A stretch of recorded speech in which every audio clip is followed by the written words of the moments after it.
सदैव सत्यासोबत। शहादा पोलिसांनी अवैध विदेशी मद्य वाहतुकीवर मोठी कारवाई करत तब्बल 60,12,000 रुपयांचा मुद्देमाल जप्त केलाय। या कारवाईमुळे जिल्ह्यातील अवैध मद्य व्यवसायावर मोठा आळा बसणार असल्याचं मानलं जात आहे।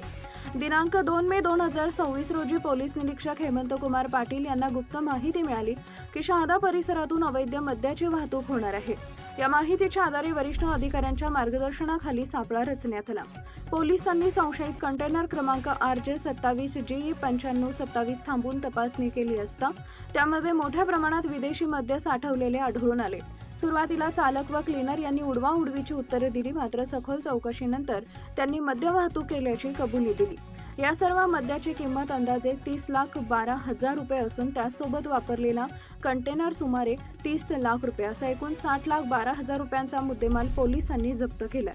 सदरची कारवाई नंदुरबार जिल्ह्याच्या नूतन पोलीस अधीक्षक अश्विनी सानप, अपर पोलीस अधीक्षक आशिष कांबळे, शहादा उपविभागाचे उपविभागीय पोलीस अधिकारी दत्ता पवार, स्थानिक गुन्हे शाखेचे पोलीस निरीक्षक हेमंत पाटील यांच्या मार्गदर्शनाखाली करण्यात आली।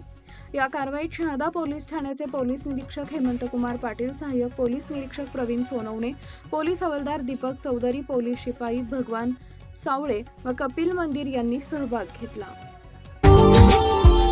Subscribe now and press the bell icon. Never miss an update.